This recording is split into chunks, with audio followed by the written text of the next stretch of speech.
Hi students, welcome to our channel physics concepts by Ali sir. ఈరోజు సెషన్లో మనము reaction of metals with chemicals అంటే chemical reaction of the metals. ఇంతకుముందు సెషన్లో మనం physical properties of the metals చూసాం. ఈరోజు సెషన్లో మనం కెమికల్ ప్రాపర్టీస్ ఆఫ్ ద మెటల్స్ని డిస్కస్ చేద్దాం. ఫిజికల్ ప్రాపర్టీస్ అంటే అది మనకి ఫిజికల్గా ఎలా కనిపిస్తుంటుంది. It's a colour, size, shape, melting point, boiling point, its density, those all things we used to call it as a physical properties. మరి కెమికల్ ప్రాపర్టీస్ అంటే కనుక మనము ఇప్పుడు ఈ మెటల్స్ అనేవి ఎయిర్తో ఎలా రియాక్ట్ అవుతాయి, ఆ తర్వాత వాటర్తో ఎలా రియాక్ట్ అవుతాయి, యాసిడ్స్తో ఎలా రియాక్ట్ అవుతాయి, మెటల్ సొల్యూషన్స్తో ఎలా రియాక్ట్ అవుతాయి, అవన్నీ మనం ఇప్పుడు డిస్కస్ చేద్దాం. సో దాంట్లో మొట్టమొదట reaction of metals with air. So ఇక్కడ reaction of metals with air,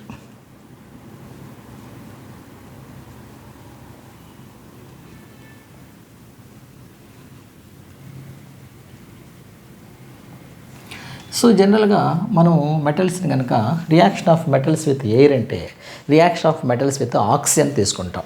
ఎందుకని అంటే మిగిలిన గ్యాసెస్ అనేవి అంత యాక్టివ్గా రియాక్షన్లో ఇన్వాల్వ్ కావు. So reaction of metals with air అంటే reaction of metals with oxygen అని. సో దాంట్లో మొట్టమొదట మనం జనరల్గా ఈ జనరలైజ్డ్ ఈక్వేషన్ తీసుకుంటే ఎప్పుడైనా ఒక మెటల్ కనుక ఆక్సిజన్తో రియాక్ట్ అయితే it's a corresponding metal oxide, దానికి మెటల్ ఆక్సైడ్ని అది ప్రొడ్యూస్ చేస్తుంది. అంటే ఇప్పుడు ఫర్ ఎగ్జాంపుల్ మనము మెటల్ తీసుకున్నాం అనుకోండి. సో మెటల్ కనుక ఆక్సిజన్తో రియాక్ట్ అయితే సో అది మెటల్ ఆక్సైడ్ని ప్రొడ్యూస్ చేస్తుంది, మెటల్ ఆక్సైడ్. సో వాటికి మనము ఫర్ ఎగ్జాంపుల్ ఒక ఎగ్జాంపుల్ తీసుకుందాం. సోడియం కనుక, సో మొట్టమొదట మెగ్నీషియం తీసుకుందాం. మెగ్నీషియం కనుక ఆక్సిజన్తో రియాక్ట్ అయితే ఇది మెగ్నీషియం ఆక్సైడ్ని ఇస్తుంది, మెగ్నీషియం ఆక్సైడ్. ఇప్పుడు ఇక్కడ కొన్ని బేసిక్ కాన్సెప్ట్స్ నేర్చుకుందాం. ఈ మెటల్ ఆక్సైడ్ అనేది ఒక బేసిక్ ప్రాపర్టీ ఉంటుంది. మెటల్ ఆక్సైడ్ ఇది చాలా ఇంపార్టెంట్, చాలాసార్లు ఎగ్జామ్లు ఇచ్చారు. Metal oxide is basic nature, basic nature. So ఇప్పుడు ఇది బేసిక్ నేచర్ అయితే ఏమవుతుంది, ఈ మెటల్ ఆక్సైడ్ జనరల్గా వాటర్తో రియాక్ట్ అయితే కనుక అది ఏం ప్రొడ్యూస్ చేస్తుంది అంటే కనుక ఇట్స్ కరస్పాండింగ్ ఆల్కలీన్ని ప్రొడ్యూస్ చేస్తుంది. దాన్ని మనం బేస్ అని చెప్పేసి కూడా అనుకుంటాం. సో ఇది ఒక బేసిక్ కాన్సెప్ట్. సో ఎప్పుడైనా సరే ఈ మెటల్ ఆక్సైడ్ కనుక వాటర్తో రియాక్ట్ అయితే అది ఏం ప్రొడ్యూస్ చేస్తుంది, ఆల్కలీని ప్రొడ్యూస్ చేస్తుంది. దీన్ని బేస్ అని చెప్పేసి కూడా అనుకుంటాం.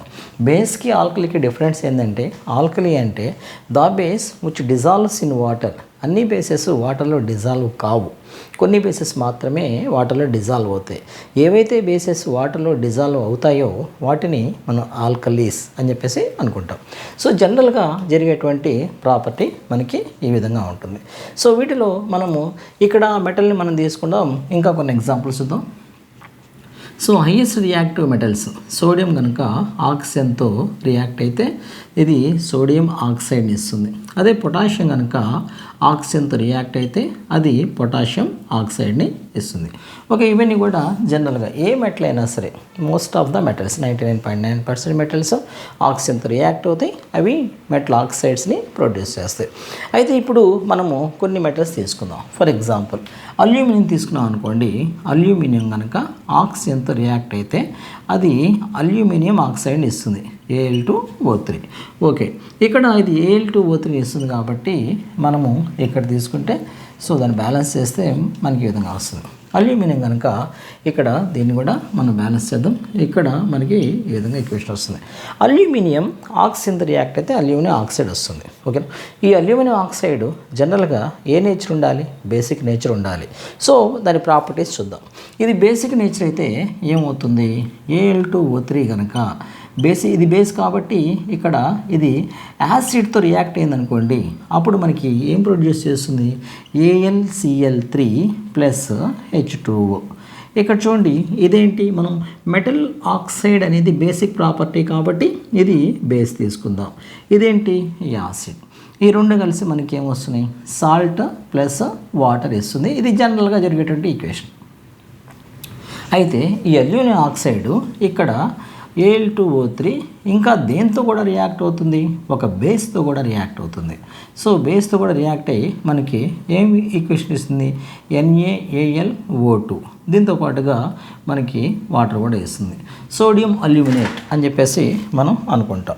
ఇక్కడ చూడండి, ఇదేంటి, ఇది మళ్ళీ ఇది బేస్. సో ఇక్కడ మళ్ళీ ఇదేం చేస్తుంది, ఇది బేస్తో రియాక్ట్ అవుతుంది. మళ్ళీ ఇక్కడ ఏం ప్రొడ్యూస్ చేస్తుంది, సాల్ట్ ప్లస్ వాటర్. అంటే ఇక్కడ అల్యూమినియం ఆక్సైడ్ని, ఇక్కడ aluminium oxide not only basic property, ఇది ఎప్పుడు సాల్ట్ అవుతుంది, ఇది ఎసిడిక్గా బిహేవ్ చేసినప్పుడు. అంటే దీన్ని బట్టి మనం దీన్ని ఏమనుకోవచ్చు, ఇక్కడ ఎసిడిక్ అని చెప్పేసి మనం అనుకోవచ్చు. అంటే కొన్ని యాసిడ్స్, కొన్ని మెటల్ ఆక్సైడ్స్ బేసిక్ ప్రాపర్టీ కాకుండా ఎసిడిక్ ప్రాపర్టీస్ కూడా కలిగి ఉంటాయి. వాటిని మనము ఎంఫార్ట్రిక్ ఆక్సైడ్స్ అని చెప్పేసి అనుకుంటాం. సో ఇక్కడ ఆక్సైడ్స్, ఎంఫార్ట్రిక్ ఆక్సైడ్స్, ఇది చాలా ఇంపార్టెంట్.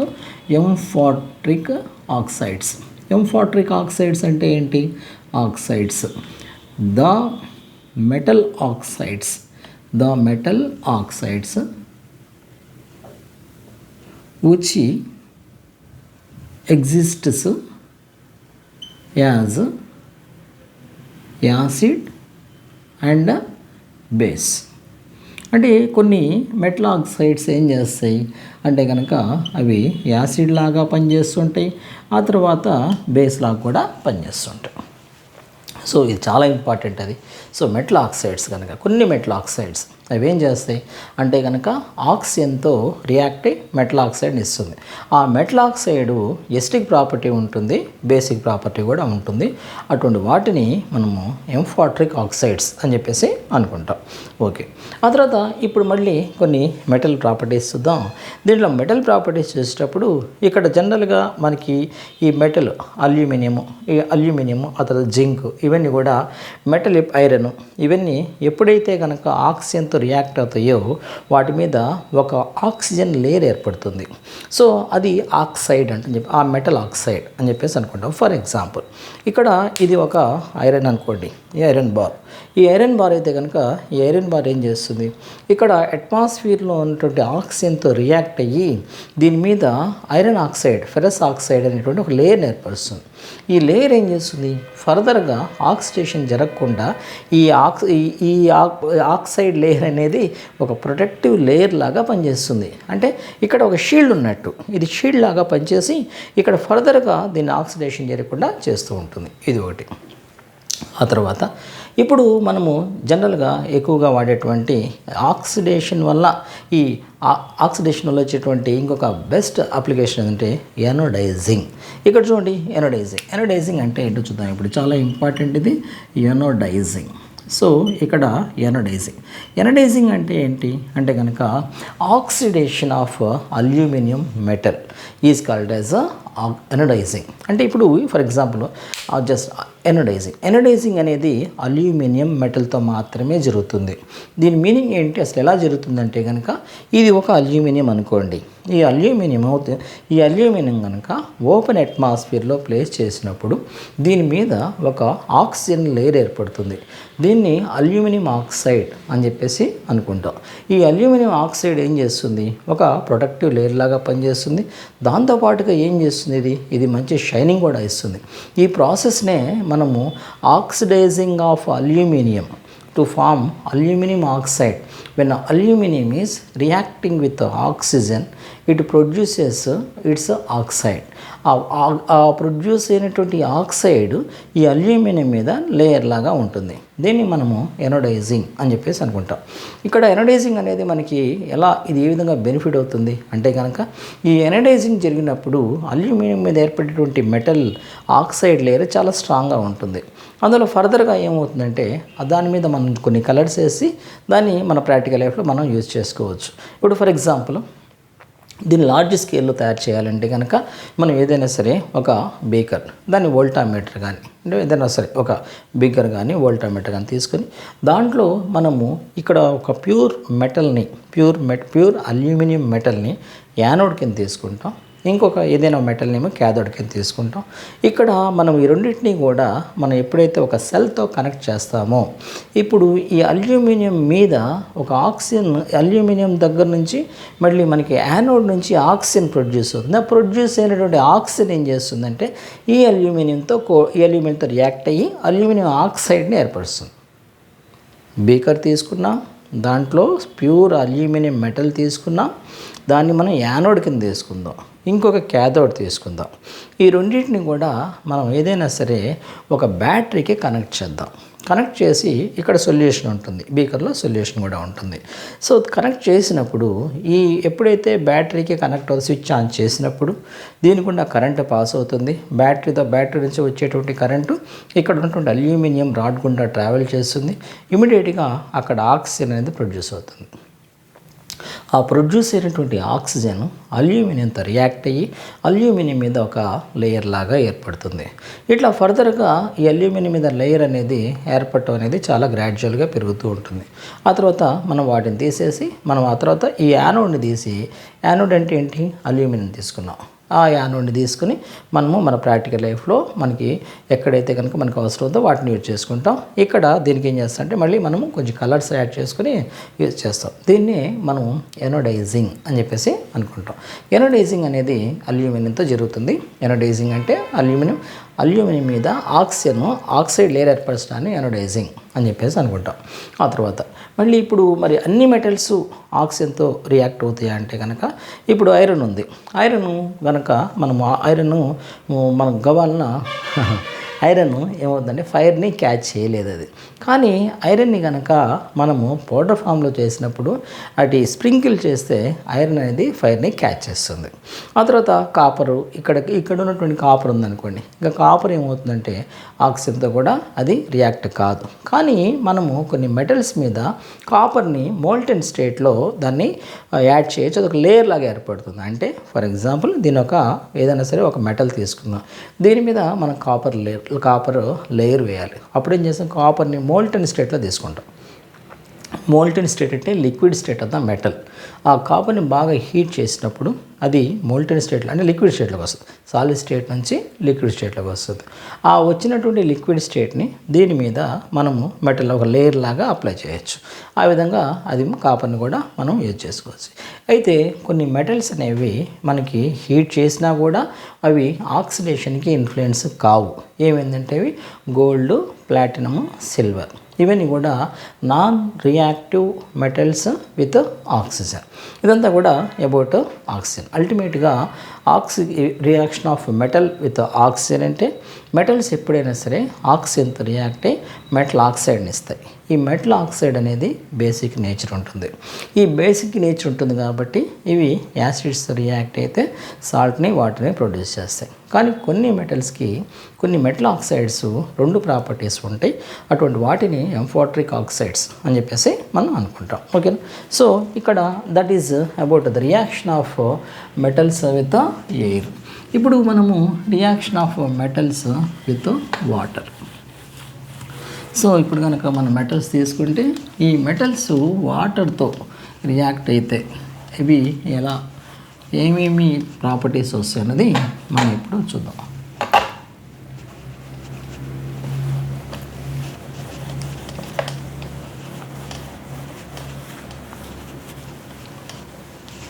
సో ఇక్కడ మొట్టమొదట reaction of metals with water.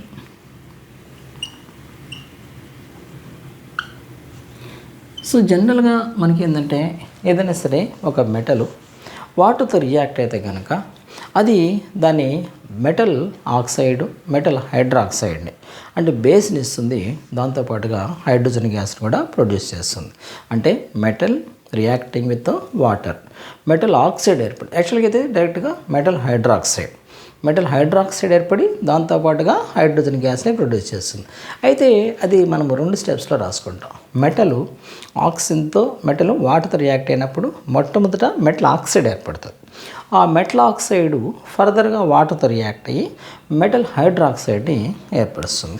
So ఇక్కడ ఫర్ ఎగ్జాంపుల్ దీన్ని జనరల్ ఈక్వేషన్గా తీసుకుంటే, సో జనరల్ ఈక్వేషన్లో ఏమవుతుంది, మెటల్ ప్లస్ వాటర్ ఈ మెటల్ కనుక వాటర్తో రియాక్ట్ అయితే మనకేం ఏర్పడుతుంది? మొట్టమొదట మెటల్ ఆక్సైడ్ ఏర్పడుతుంది. ఈ మెటల్ ఆక్సైడ్ ప్లస్ హైడ్రోజన్ ఫర్దర్గా ఇంకా రియాక్షన్ కంటిన్యూ అయితే అది ఏమవుతుంది? మెటల్ హైడ్రాక్సైడ్ అనేది ఏర్పడుతుంది. దాంతోపాటుగా హైడ్రోజన్ గ్యాస్ కూడా ప్రొడ్యూస్ అవుతుంది. ఇది జనరల్గా మెటల్ కనుక వాటర్తో రియాక్ట్ అయితే ఏర్పడేది. ఒక చిన్న ఎగ్జాంపుల్ చూద్దాం. మెగ్నీషియం తీసుకున్నాం అనుకోండి. మెగ్నీషియం వాటర్తో రియాక్ట్ అయితే ఏమవుతుంది? మొట్టమొదట మెగ్నీషియం ఆక్సైడ్ ఏర్పడుతుంది. ఇది ఫర్దర్గా హైడ్రోజన్ వస్తుంది. ఇంకా ఫర్దర్గా రియాక్షన్ కంటిన్యూ అవుతూనే ఉంటుంది. అప్పుడు మనకి అల్టిమేట్గా మెటల్ హైడ్రాక్సైడ్ ఏర్పడుతుంది. దాంతోపాటు హైడ్రోజన్ కూడా ఏర్పడుతుంది. ఇది reaction of metal with water. అంటే మెటల్స్ కనుక వాటర్తో రియాక్ట్ అయితే ఏ గ్యాస్ని ప్రొడ్యూస్ చేస్తాయంటే హైడ్రోజన్ గ్యాస్ని ప్రొడ్యూస్ చేస్తాయి. ఇక్కడ మళ్ళీ మనం ఏంటంటే ఇప్పుడు ఈ అన్ని మెటల్స్ వాటర్తో రియాక్ట్ అవుతాయి, కానీ వాటి యొక్క డిఫరెంట్ టెంపరేచర్స్ దగ్గర రియాక్ట్ అవుతాయి. డిఫరెంట్ టెంపరేచర్స్ అంటే మనము మొట్టమొదట కూల్ వాటర్ తీసుకోవాలి. కూల్ వాటర్తో కొన్ని మెటల్స్ రియాక్ట్ అవుతాయి. ఆ తర్వాత నార్మల్ వాటర్తో కొన్ని మెటల్స్ రియాక్ట్ అవుతాయి. ఆ తర్వాత బాయిలింగ్ వాటర్తో కొన్ని మెటల్స్, ఆ తర్వాత స్టీమ్తో కొన్ని మెటల్స్ రియాక్ట్ అవుతాయి. వాటన్నిటిని మనం ఇప్పుడు డిస్కస్ చేద్దాం. సో మొట్టమొదట మనకి రియాక్షన్ విత్ మొట్టమొదటి ఎందుకు స్టార్ట్ చేద్దాం అంటే కనుక కోల్డ్ వాటర్తో తీసుకుందాం. Cold water.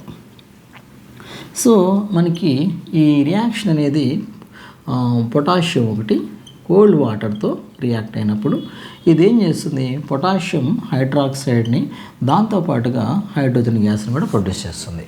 ఓకేనా? ఆ తర్వాత సోడియం ఉంది. సోడియం కూడా ఈ వాటర్తో రియాక్ట్ అయ్యి అది సోడియం హైడ్రాక్సైడ్ ప్రొడ్యూస్ చేస్తే దాంతోపాటుగా హైడ్రోజన్ గ్యాస్ని సోడియం హైడ్రోజన్ గ్యాస్ ప్రొడ్యూస్ చేస్తుంది. ఇప్పుడు ఈ రియాక్షన్ అనేది చాలా ఎక్స్ప్లోజివ్గా ఉంటుంది. ఎందుకంటే ఇక్కడ ఇది ఎక్సోథర్మిక్ రియాక్షన్. దీంట్లో హీట్ అనేది రిలీజ్ అవుతుంది. లార్జ్ క్వాంటిటీ ఆఫ్ హీట్ అనేది రిలీజ్ అవుతుంది. సో హీట్ అనేది బాగా జనరేట్ అవుతుంది దీంట్లో. సో ఇక్కడ హీట్ జనరేట్ అయితే ఏమవుతుంది అంటే ఫర్ ఎగ్జాంపుల్ ఇక్కడ మనం ఏదైనా సరే ఒక బీకర్ తీసుకున్నాం. బీకర్లో వాటర్ తీసుకుని దీని కనుక మనకి ఇది కోల్డ్ వాటర్ అని చెప్పేసి అనుకోండి. సో ఈ కోల్డ్ వాటర్లో కనుక మనము సోడియంని కనుక డ్రాప్ చేసామనుకోండి, ఇమీడియట్గా ఇక్కడంతా ఏమవుతాయి అంటే మనకి హైడ్రోజన్ బబుల్స్ ఏర్పడతాయి. ఈ హైడ్రోజన్ బబుల్స్ అనేవి చాలా ఎక్స్ప్లోజివ్ నేచర్ ఉంటాయి. ఇవి త్వరగా ఫైర్ని క్యాచ్ చేసి అక్కడ ఒక ఎక్స్ప్లోజన్ని క్రియేట్ చేస్తాయి. ఎందుకంటే ఈ రియాక్షన్లో ఏర్పడేటువంటి హైడ్రోజన్ చాలా యాక్టివ్గా ఉంటుంది. ఇక్కడ ఒక చిన్న కాన్సెప్ట్ ఏంటంటే మనకి ఈ మెటల్ అనేది ఈ రకరకాల మెటల్స్ ఉంటాయి. ఈ మెటల్స్ అనేవి ఈ వాటర్తో రియాక్ట్ అయినప్పుడు హైడ్రోజన్ గ్యాస్ ప్రొడ్యూస్ అవుతుంది. కానీ కొన్ని సిచ్యుయేషన్స్లో మాత్రమే ఏర్పడేటువంటి హైడ్రోజన్ బాగా రియాక్టివ్గా ఉంటుంది.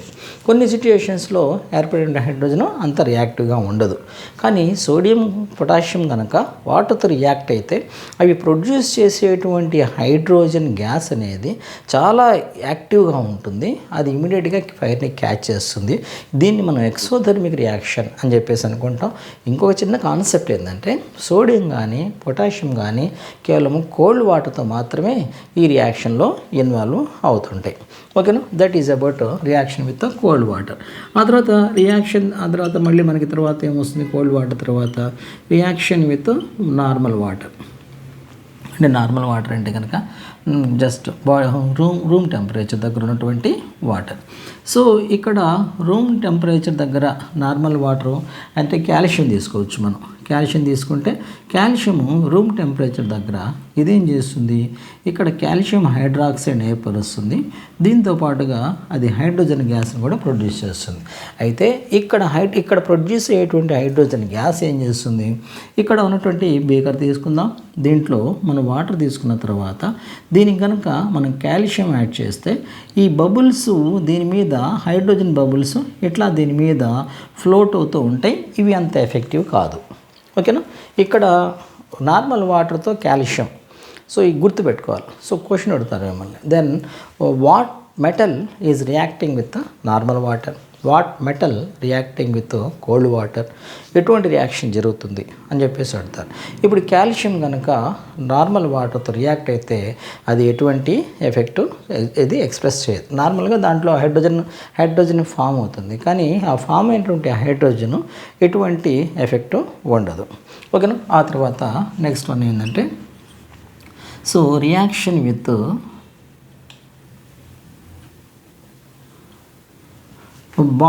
రియాక్షన్ విత్ బాయిలింగ్ వాటర్ లేకపోతే కనుక వామ్ వాటర్ అంటే వేడిగా ఉన్నటువంటి వామ్ వాటర్తో కనుక మనము అంటే బాయిలింగ్ వాటర్ కానీ వామ్ వాటర్ ఇక్కడ మనం దాన్ని ఏం తీసుకుందాం, మెగ్నీషియం తీసుకుందాం. మెగ్నీషియం కనుక ఇక్కడ వాటర్తో రియాక్ట్ అయితే ఇది కూడా మళ్ళీ మనకి మెగ్నీషియం హైడ్రాక్సైడ్ ఏర్పరుస్తుంది, దాంతోపాటుగా ఆ హైడ్రోజన్ కూడా ఏర్పరుస్తుంది. ఇది కూడా అంత ఎఫెక్టివ్ ఏమి ఉండదు. ఇక్కడ చూడండి రకరకాల మెటల్స్ రకరకాల వాటర్స్ రియాక్ట్ అవుతున్నాయి. పొటాషియం, సోడియం కోల్డ్ వాటర్తో.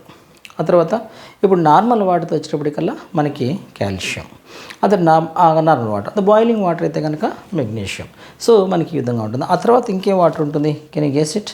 తర్వాత మనం ఇప్పుడు ఏం తీసుకున్నాం, కోల్డ్ వాటర్ తీసుకున్నాం. ఆ తర్వాత నార్మల్ వాటర్ తీసుకున్నాం. ఆ తర్వాత బాయిలింగ్ వాటర్ తీసుకున్నాం, వామ్ వాటర్, బాయిలింగ్ వాటర్. తర్వాత ఏముంటుంది అంటే కనుక can you guess it what will be that? Next మనం ఇంకొక సిచ్యుయేషన్ ఉంది.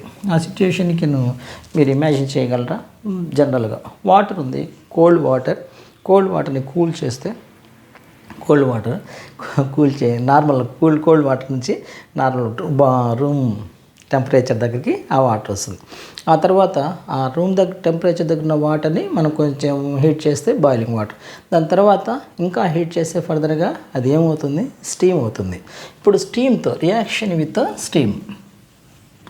సో ఇది fourth situation, reaction with steam. So ఇక్కడ స్టీమ్తో రియాక్ట్ అవుతున్నటువంటి స్టీమ్తో రియాక్ట్ అయితే ఏమవుతుంది, ఫర్ ఎగ్జాంపుల్ అల్యూమినియం కనుక వాటితో రియాక్ట్ అయితే ఇది అల్యూమినియం ఆక్సైడ్ని ఆ తర్వాత హైడ్రోజన్ ఇస్తుంది. ఆ తర్వాత జింకు మళ్ళీ వాటితో రియాక్ట్ అయ్యి జింక్ ఆక్సైడ్ని ఆ తర్వాత హైడ్రోజన్ ఇస్తుంది. ఆ తర్వాత ఐరన్ కనుక వాటితో రియాక్ట్ అయ్యి అది FeOని ఆ తర్వాత హైడ్రోజన్ గ్యాస్ని ఇస్తుంది. సో ఇట్లా మనకేంటంటే ఇక్కడ ఉన్నటువంటి మెటల్స్ అన్నీ కూడా ఈ మెటల్స్ రకరకాల టెంపరేచర్ ఉన్నటువంటి వాటర్తో రియాక్ట్ అవుతుంటాయి. అయితే వీటన్నిటిలో కూడా అల్టిమేట్గా మనకి రియాక్ట్ అయ్యేటువంటి ప్రాసెస్లో మనం తీసుకుంటే అక్కడ అల్టిమేట్గా ఏర్పడేటువంటి బై ప్రోడక్ట్ ఏంటంటే hydrogen gas. Okay, hydrogen gas అనేది మెటల్స్ వాటర్తో రియాక్ట్ అయితే హైడ్రోజన్ గ్యాస్ అనేది వస్తుంది. ఆ తర్వాత నెక్స్ట్ వన్ ఇప్పుడు మనకి reaction of metal. Third situation next property ఏంటంటే reaction of metal with acid. యాసిడ్తో మెటల్స్ కనుక రియాక్ట్ అయితే ఏమవుతుంది, ఇది కూడా same procedure. When metals are reacting with acid it produces hydrogen gas. అయితే ఫర్ ఎగ్జాంపుల్ మనం ఒక ఎగ్జాంపుల్ జింక్ మెటల్ తీసుకుందాం. జింక్ కనుక హైడ్రోక్లోరిక్ యాసిడ్తో రియాక్ట్ జింక్ క్లోరైడ్ని ఆ తర్వాత హైడ్రోజన్ గ్యాస్ని ప్రొడ్యూస్ చేస్తుంది. సో ఇక్కడ కూడా ఒక జనరలైజ్డ్ ఎక్స్ప్రెషన్ ఏంటంటే metals reacts with acid it produces the metal salt and hydrogen gas. So ఇది ఒక common concept, very important concept. Whenever the metals are reacting with acid they use to produce hydrogen gas. అయితే ఇక్కడ అన్ని acids అన్ని మెటల్స్తో react అవుతాయి అంటే కొన్ని యాసిడ్స్కి exception ఉంటుంది. ఫర్ ఎగ్జాంపుల్ మనం కనుక డైల్యూట్ HNO3 తీసుకున్నాం అనుకోండి, డైల్యూట్ నైట్రిక్ యాసిడ్. ఈ డైల్యూట్ నైట్రిక్ యాసిడ్ మెటల్స్తో రియాక్ట్ కాదు. దానికి బేసిక్ రీజన్ ఏంటంటే ఈ నైట్రిక్ యాసిడ్ అనేది చాలా హయ్యెస్ట్ ఆక్సిడైజేషన్ ప్రాపర్టీ ఉన్నటువంటి ఒక యాసిడ్. ఇదేం చేస్తుంది, ఇమీడియట్గా ఇక్కడ ఇది కనుక వాటర్తో ఇది రియాక్ట్ అయితే కనుక నైట్రిక్ ఆక్సైడ్, ఆ తర్వాత నైట్రస్ ఆక్సైడ్, ఆ తర్వాత నైట్రోజన్ డయాక్సైడ్. ఇది నైట్రిక్ ఆక్సైడ్, ఇది నైట్రస్, ఇది నైట్రోజన్ డై. సో ఇక్కడ N2 నైట్రిక్ ఆక్సైడ్ గాను, nitric oxide, N2 nitrous oxide, nitrogen డయాక్సైడ్గా అది ఇమీడియట్గా అది అక్కడ ఈ నైట్రిక్ యాసిడ్ కనుక వాటర్తో రియాక్ట్ అయితే అది ఇమీడియట్గా హైడ్రోజన్ని ప్రొడ్యూస్ చేస్తుంది. ప్రొడ్యూస్ చేసి ఇమీడియట్గా అది వాటర్తో రియాక్ట్ అవుతుంది. రియాక్ట్ అయిపోయి దాని వాటర్ని ఏర్పరుస్తూ ఉంటుంది. దాంతోపాటుగా ఇమీడియట్గా నైట్రిక్ యాసిడ్ దాని నైట్రోజన్ యొక్క ఆక్సైడ్స్గా మారిపోతుంది. Nitric oxide NO, nitrous oxide N2, nitrogen dioxide NO2గా మారుతుంది. అందువల్ల ఏంటంటే జనరల్గా ఈ మెటల్ని మనము దీంతో నైట్రిక్ యాసిడ్ని మెటల్తో రియాక్ట్ కాదు. ఓకేనా, రైట్. ఆ తర్వాత రియాక్షన్ ఆఫ్ మెటల్, ఇక్కడ మనము reaction of metal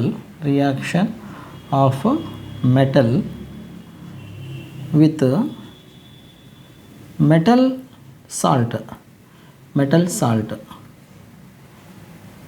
reaction of metal with metal salt. So ఇక్కడ ఈ మెటల్ సాల్ట్తో ఇది ఎలా రియాక్ట్ అవుతుంది అన్నదాన్ని చూద్దాం. దీనికోసం ఏం చేద్దామంటే మొట్టమొదట 2 టెస్ట్ ట్యూబ్స్ తీసుకుందాం. మెటల్ సాల్ట్ 2 టెస్ట్ ట్యూబ్స్ తీసుకుని ఈ 2 టెస్ట్ ట్యూబ్లో ఓ దాంట్లోనేమో కాపర్ సల్ఫేట్ తీసుకుందాం. సో దీంట్లో కాపర్ సల్ఫేట్ తీసుకున్నాం. దీంట్లోనేమో ఐరన్ సల్ఫేట్ తీసుకుందాం. ఐరన్ సల్ఫేట్ ఈ విధంగా తీసుకున్న తర్వాత దీంట్లోనేమో ఒక ఐరన్ స్ట్రిప్ తీసుకుందాం. ఐరన్ స్ట్రిప్, దీంట్లోనేమో ఒక కాపర్ స్ట్రిప్ తీసుకుందాం. కాపర్ స్ట్రిప్ అంటే ఆపోజిట్లో తీసుకున్నాం చూసారా. ఇక్కడ మనం తీసుకున్నటువంటి సొల్యూషన్ ఏంటిది? Metal solution, metal salt, copper sulphate. ఇక్కడ ఐరన్ సల్ఫేట్. ఇక్కడ కాపర్ తీసుకుంటే ఇక్కడ తీసుకున్నటువంటి మెటల్ సాల్ట్ని ఇక్కడ తీసుకుందాం. ఇక్కడ ఐరన్ సల్ఫేట్ తీసుకుంటే ఇక్కడ తీసుకున్నటువంటి కాపర్ సాల్ట్లో ఉన్న కాపర్ని ఇక్కడ స్ట్రిప్గా తీసుకుందాం. కొంచెంసేపు మనము ఈ 2 టెస్ట్ ట్యూబ్స్ని అలాగే ప్లేస్ చేస్తే ఏ టెస్ట్ ట్యూబ్లో రియాక్షన్ జరుగుతుంది అనేది మనం చూడాలి. ఇప్పుడు ఏ మెటల్ అయితే యాక్టివ్గా ఉంటుందో ఆ మెటలు ఇంకొక మెటల్ సాల్ట్లో ఉన్నటువంటి ఆ మెటల్ని డిస్ప్లేస్ చేస్తుంది. అంటే ఇప్పుడు మనము ఈ 2 ఈక్వేషన్స్ని మనం ఇలా రాస్తున్నాం అనుకోండి. ఇక్కడ CuSO4ని మనం ఈ ఈక్వేషన్ కింద తీసుకుందాం. ఇక్కడ ఏం చేస్తుంది? ఈ CuSO4 ఆ తర్వాత Fe, ఈ Fe బాగా కాపర్ కన్నా కూడా బాగా యాక్టివ్గా ఉంటుంది. అందువల్ల అదేం చేస్తుంది? ఇక్కడ ఉన్నటువంటి కాపర్ని డిస్ప్లేస్ చేస్తుంది. డిస్ప్లేస్ చేసి అక్కడ FeSO4 ప్లస్ Cu ఏర్పడుతుంది. Okay, right. ఇక్కడ చూడండి, ఈ ఐరన్ కాపర్ కన్నా రియాక్టివిటీ ఎక్కువగా ఉంటుంది. ఐరన్ ఎక్కువగా రియాక్టివ్ నేచర్ ఉన్నటువంటి మెటల్ కాపర్తో కంపేర్ చేసుకుంటే అప్పుడు ఏమో చేస్తుంది? ఐరన్ కాపర్ని డిస్ప్లేస్ చేసి దాని ప్లేస్ని అది ఆక్యుపై చేస్తుంది. ఓకే, మరి ఇప్పుడు ఇక్కడ ఈ ఈక్వేషన్ తీసుకుందాం. ఈ ఈక్వేషన్ తీసుకుంటే ఇక్కడ మళ్ళీ మనం FeSO4 ప్లస్ Cu ఇక్కడ ఏం జరుగుతుంది అంటే కనుక నో రియాక్షన్. ఇక్కడ రియాక్షన్ అనేది ఏమీ జరగదు, యాజ్ స్టేజ్గా అలాగే ఉంటాయి. ఇది ఎందుకు జరిగింది? ఇలాగే ఎందుకు ఉన్నాయి అవి? ఇక్కడ ఎందుకు మారింది అంటే కనుక కాపరు ఐరన్ కన్నా యాక్టివ్ మెటల్ కాదు. సో అదేం చేస్తుంది? ఇప్పుడు ఎప్పుడైతే ఇది యాక్టివ్ కాదో అప్పుడేమవుతుంది? అక్కడ రియాక్షన్ ఏమీ జరగదు. ఆ రియాక్షన్ అనేది యాజ్ స్టేజ్గా అలాగే ఉంటుంది. ఓకేనా? దీన్ని బట్టి మనం ఏం చెప్పచ్చు? కొన్ని మెటల్స్ బాగా యాక్టివ్గా ఉంటాయి, కొన్ని మెటల్స్ అయితే కనుక అంటే ఇక్కడ మళ్ళీ రిలేటివ్ ఇది. ఇప్పుడు మనం ఈ రియాక్టివిటీ అనేదాన్ని మనం ఇంకొక మెటల్ బేస్ చేసుకుని కంపేర్ చేసుకుంటూ ఉంటాం. సో ఇక్కడ యాక్టివ్ మెటల్ ఏం చేస్తుంది? ఇక్కడ మెటల్ సాల్ట్లో ఉన్నటువంటి మెటల్ని డిస్ప్లేస్ చేసి దాని ప్లేస్లో ఇది ఆక్యుపై చేస్తుంది. ఓకేనా? దీన్ని బట్టేసి మనము యాక్టివిటీ సిరీస్ అనేటువంటి ఇంకో కాన్సెప్ట్ని మనం డిస్కస్ చేస్తాం. ఇంకా నెక్స్ట్ సెషన్లో మనము ఆ యాక్టివిటీ సిరీస్ గురించిన ఆ తర్వాత మెటల్స్ని మనము ఈ ఎక్స్ట్రాక్ట్ చేయడానికి మనం ఉన్నటువంటి మిగిలిన ప్రొసీజర్ని మనం నెక్స్ట్ సెషన్లో డిస్కస్ చేద్దాం. I hope that this session is helpful for you. Please support me నాన్న. Wish you all the best.